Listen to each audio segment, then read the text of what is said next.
Hey everybody, it's Seth coming to you from the middle of nowhere, and today we're going over this hypothetical Skylake build. Why? Because we can. Skylake was just released, and there's a slew of motherboards to go with it and other parts. So hey, stay tuned and keep on watching.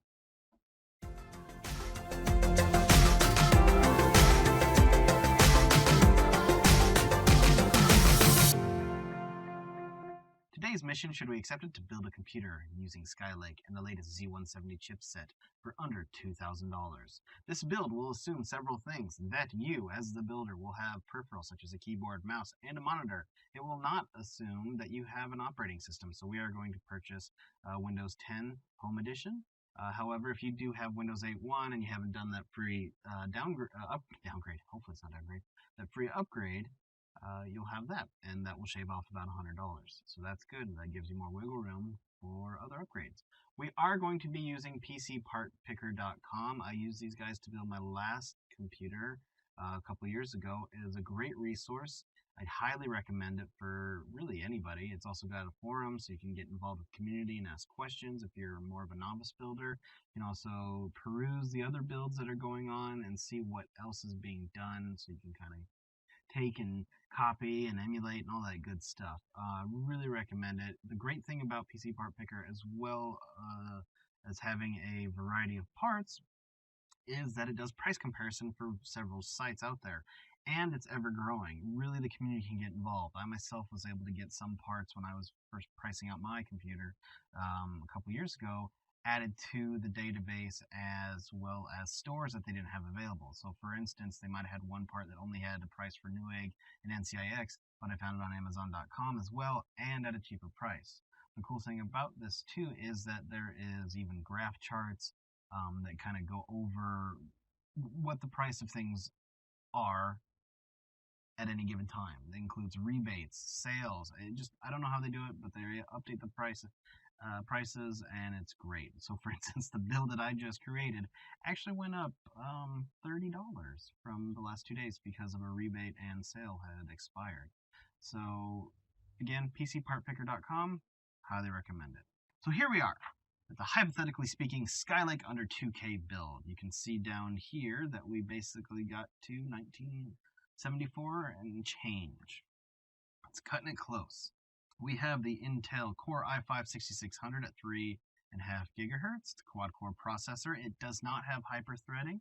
It does have 6 megs of level 3 cache, which is 2 megs less than the i7-6700K. It also is 500 megahertz slower, and the i7 does have hyper-threading. So the Core i5 doesn't have hyper-threading, which means you don't have like these virtual cores hanging around helping you out.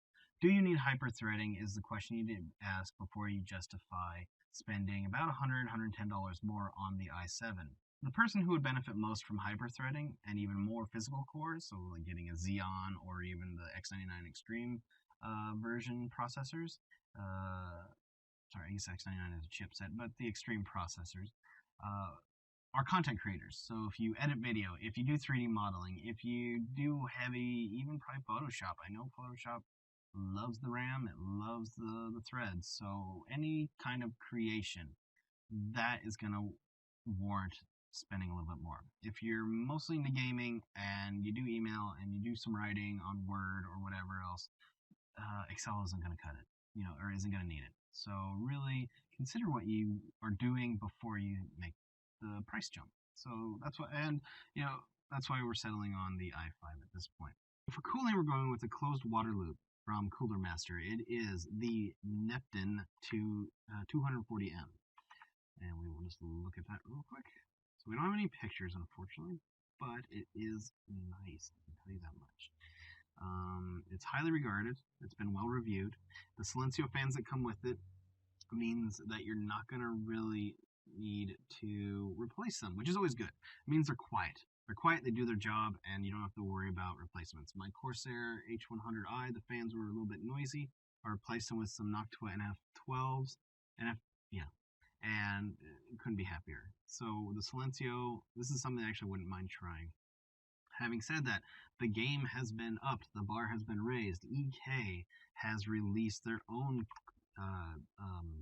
closed loop cooling systems as well. Now, if you've been in the scene with computers, you know that EK is great for custom water blocks and other custom water cooling accessories, but now having a closed loop system that makes it a little bit more accessible to those who don't have the huge budget to create their own custom water loop, and that's great. You'll get that knowledge, you'll get that know-how, and hopefully they'll be price competitive as well.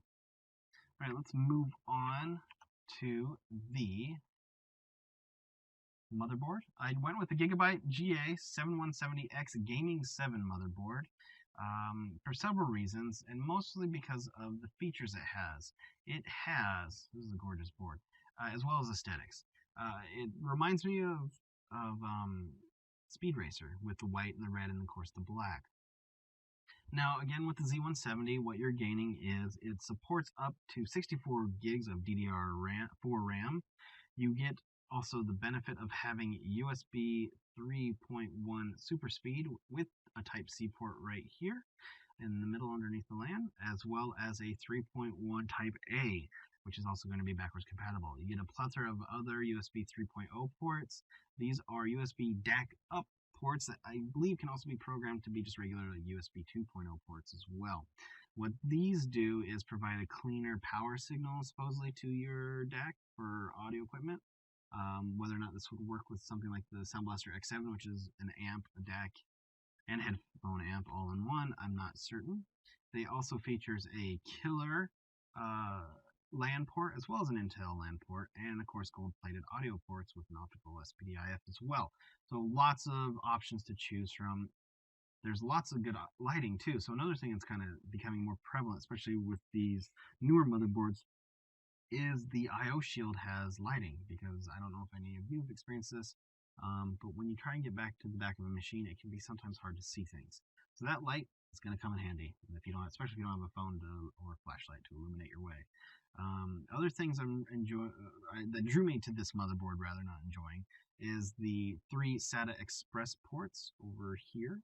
SATA Express basically gets you 16 gigabits of data transfer per second, as opposed to SATA 3's 6 gigabits.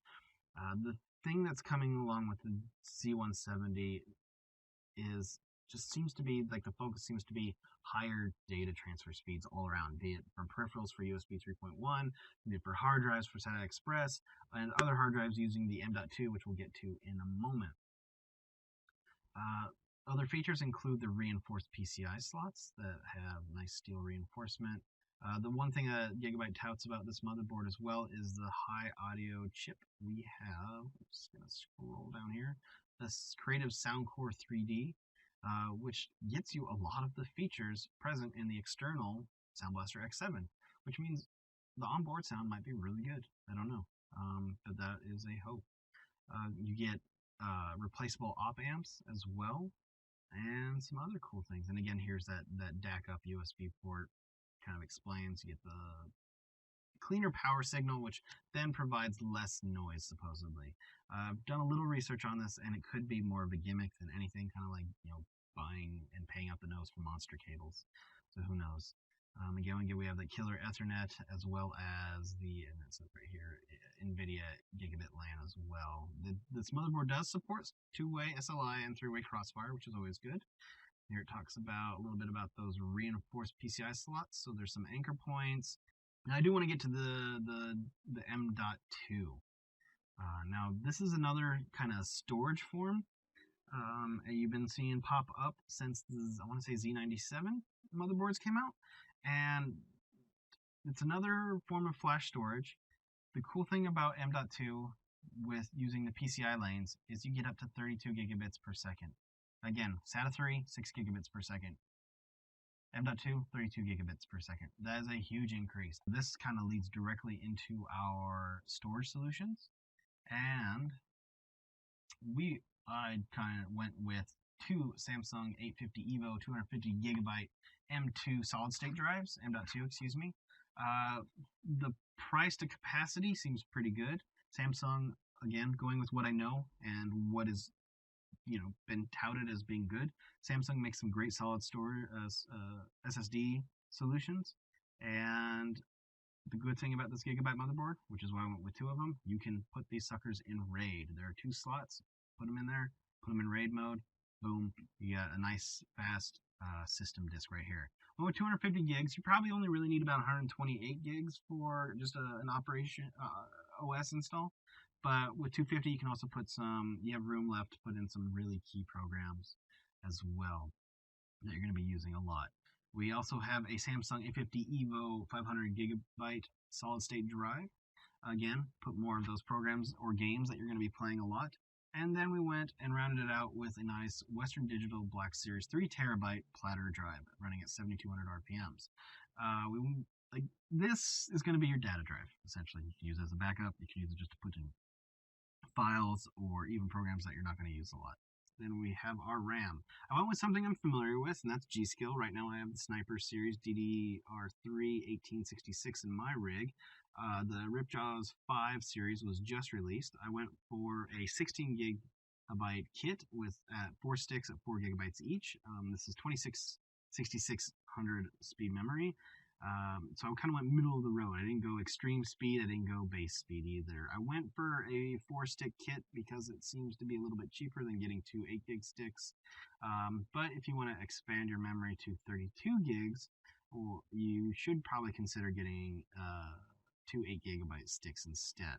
Moving on to our GPU, we went with the Asus GeForce GTX 970 Strix at 4 gigabytes of VRAM. Now I know really because of the whole kerfuffle with the 970, it's only about 3.5 gigabytes of usable RAM, I suppose, VRAM, and the rest is more or less downclocked RAM that's kind of like leftover. So you can read up on that on your own, just look it up. It was a huge issue earlier this year, but it's still a good card. It's not expensive, not terribly too expensive rather. And I think it will serve many people to be able to play games at decent settings and at decent resolution as well. Definitely be able to play pretty much any title at 1080p on high. For our case, I went with the Fractal Design Define S with a window, because I always like to see the guts. This is a really inexpensive case, and why did I go with it when it's more of a water cooler's dream? That's exactly why. There's a lot of room for expansion, and if you ever want to tinker with a custom water loop yourself, you don't have to pony up for a new case, and that is always a good thing. Under that, we have our power supply. Corsair 850 watt 80 plus platinum, fully modular. I right now have a Seasonic platinum drive, and Corsair more or less just rebrands them, and I'm really enjoying it. The platinum I went because of energy conservation, and trying to be a little bit more conscientious there. The titanium, if you go for that rating, which is a newer rating above platinum, if you go for that, you're going to be paying a lot more. So you could certainly go gold or even silver and cut the price of the power supply nearly in half. I think gold actually might lower it to sub $100 if you went with that, and that gives you more room for things elsewhere. I went with 850 watts again, just like with the case. I wanted some room to grow. With 850 watts, you can easily put in 2 GTX 970s or even 2 GTX 980 Ti's and still have enough headroom for all the other gear that's in your computer without maxing out the PSU. And that's a good thing. Of course, we have our copy of Windows 10 Home Edition, 64-bit. The Pro Edition is, I want to say, $119. So it's another $30, which we could always upgrade to. But there are a lot of features, and unless you are that quote-unquote pro, you're not going to really need it, and Home will pretty much be sufficient for about 90% of the populace out there. Then, because the Fractal Design case only comes with 2 fans, it has the rear exhaust and 1 in the front, I went with 4 more. This actually gives me 1 more than I need. I went with the Fractal Design Venturi Fans. These have been reviewed to be as well built and as quiet as Noctua's fans, just not as ugly. And we all want to avoid the ugliness, don't we? I think we do. So we have those 4 fans. This allows us to put 3 in the front, so you can replace the stock fan because the blades are white and these are all black and black. And then maybe you can put that on the bottom, and that leaves us with 1 extra fan. So you can always cut this down as well. To me, I generally like to replace the stock fans, but when reading and watching videos about the Define S, even the stock fans seem to be on par and or are just versions of the Venturi fans. So that is our build. We are sitting at $1,974.68. Let me know what you think. I'd love to hear comments from you. Feel free to create a similar build, tweak it how you want. Again, this is specifically meant to be under 2,000, but it still has that performance, I think. It definitely does. So let me know what you think in the comments. I would love to, again, hear from you guys. I definitely intend to keep doing these hypothetical builds just to see how far we can go. So look for another one maybe in about 4 weeks' time. Let's try for once a month, I think. Will be good. Well, that's it for me. I'm Seth in the middle of nowhere. Like and subscribe. Comment down below. Follow me on Facebook and Twitter. And I'll see you guys next time. Go Bears.